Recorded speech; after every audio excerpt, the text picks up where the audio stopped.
First and foremost, as always, like to give all praise, honor, and glory unto the Most High, His only begotten Son, called Light and Light, Yahweh, Bahashem, Yahweh Shai, Bahashem, Ruach HaKodesh. All right, double honors unto the apostles and elders of Great Millstone, Reuben Teach Well, Wabaraka Thumb to the hopeful elect. All right, today through the Spirit, I want to go into a video entitled "Saving Your Life," right? And what happened, what made me think about the video through the Spirit is, read Luke 17 chapter. And we read Luke 17 and 31 and 32, it says, remember Lot's wife, right? Remember Lot's wife. And then on next verse, it reads that whosoever shall seek to save his life shall lose it. Whosoever shall lose his life shall save it.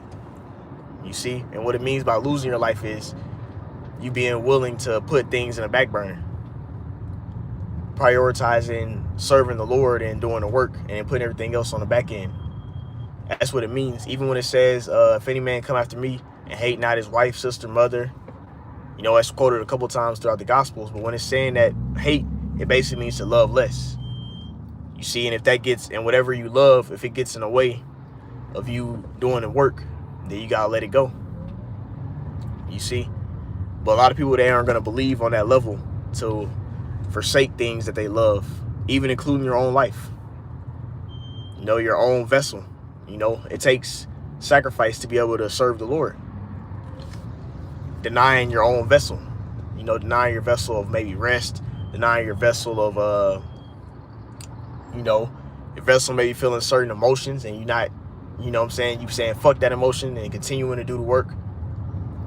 You see? People around you in relationships, you putting those in jeopardy because you care about the truth more.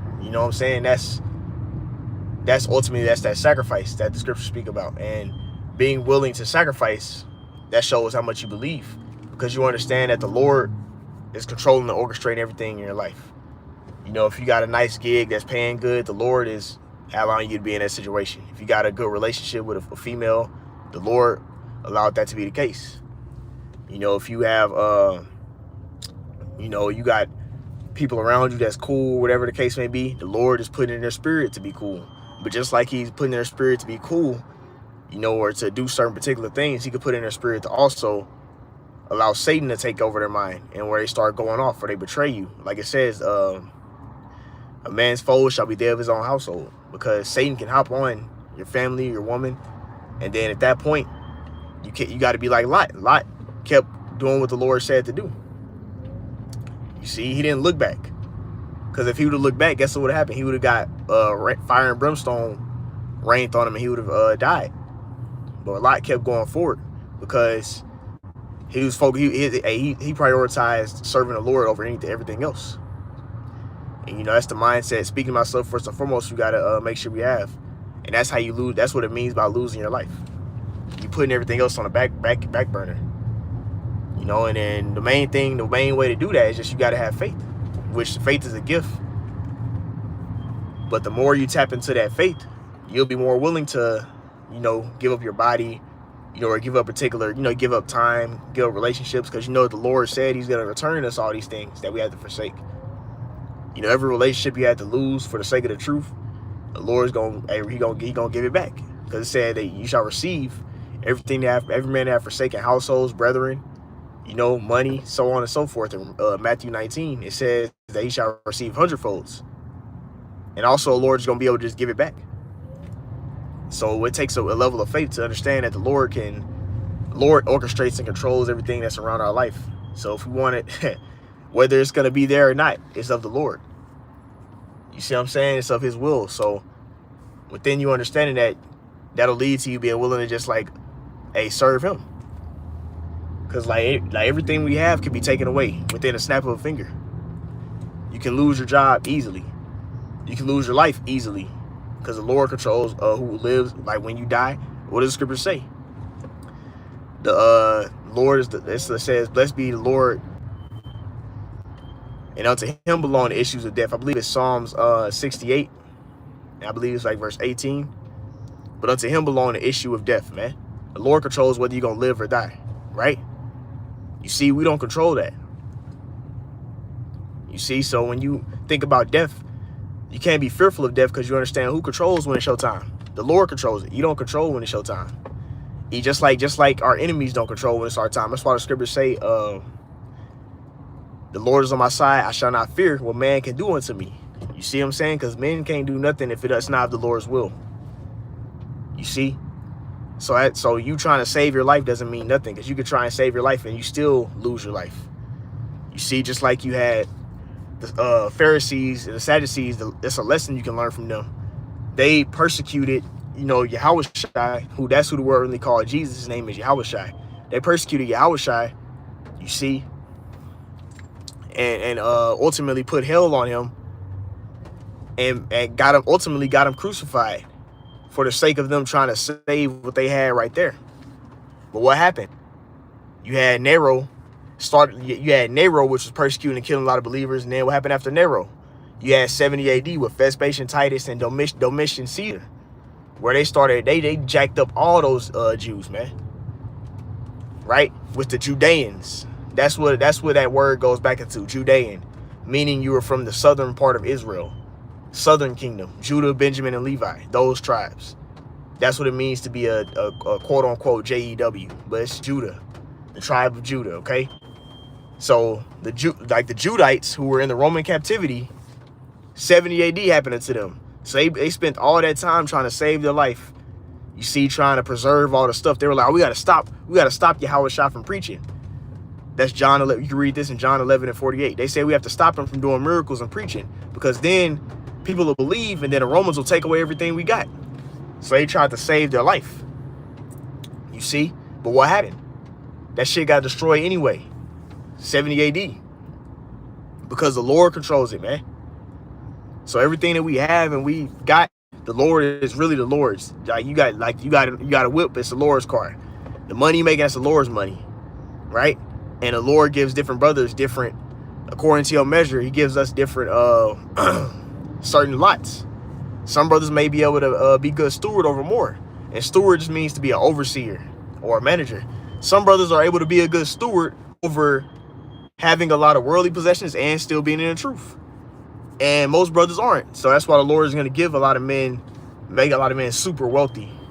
A lot of the Lord's servants are going to be, they're going to have just enough.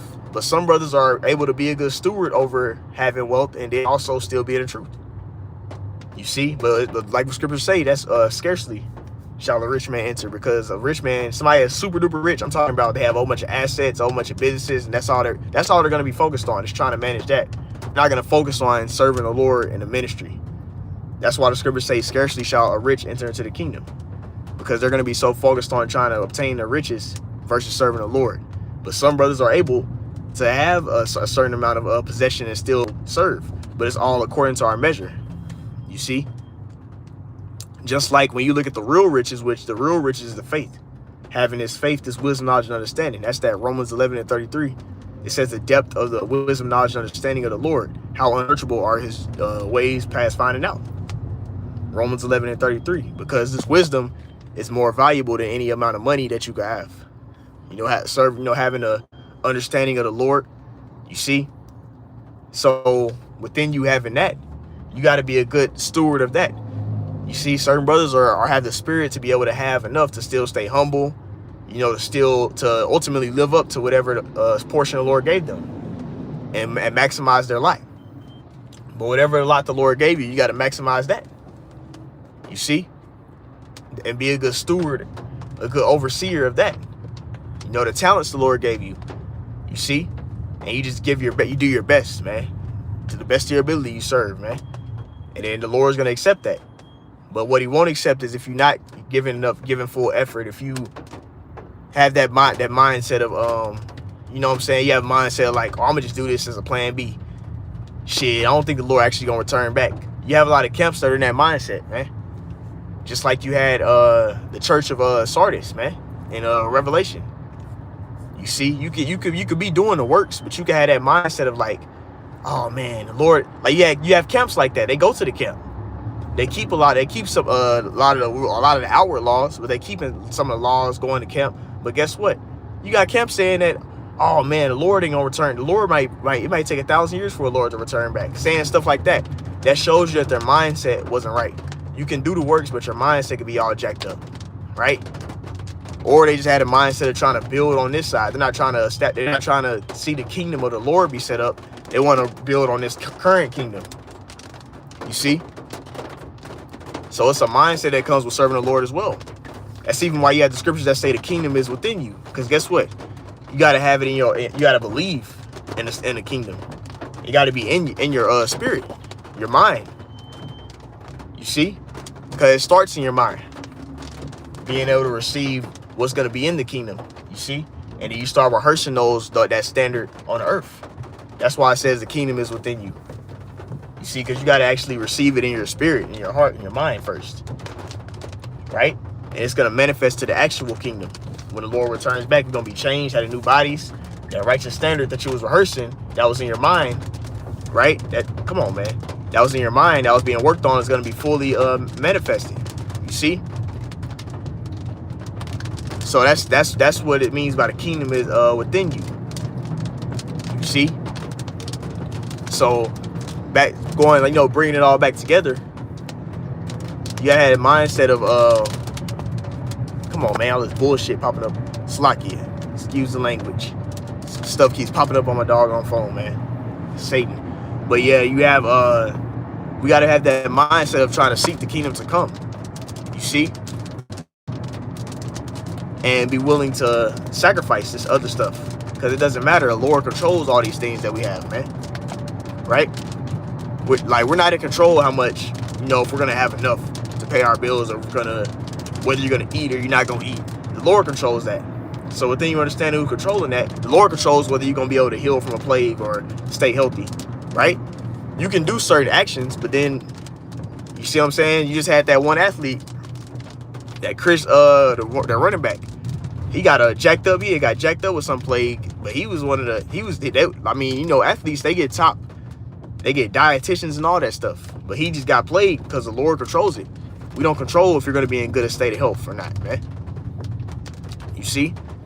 So within you understand that, it will lead to you have that mindset of, let me put the Lord's will first, and not trying that, because like if you try and put other things ahead of the Lord, that's you trying to save and retain those things, man, and you're not in control of it, and that delusion of the flesh can get upon you.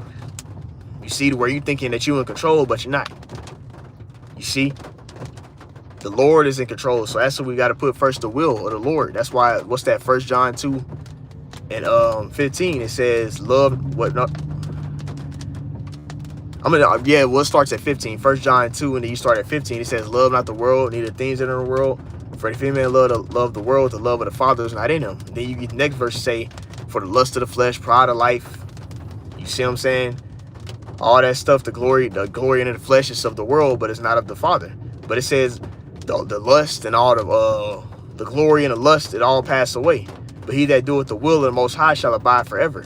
Whoever serving the Lord, that's who's gonna abide forever, man. And within you serving the Lord, you got to sacrifice. You got to put back. You gotta put less time into your relationships. You got to put less time into, your worldly, whatever job you do. You got to put less time into your own desires, because you believe that what? The Lord is going to reward you when he returns. You want to obtain that salvation and be changed. You see? So you're putting this ministry and this truth first, and putting everything else on the back burner because of your faith.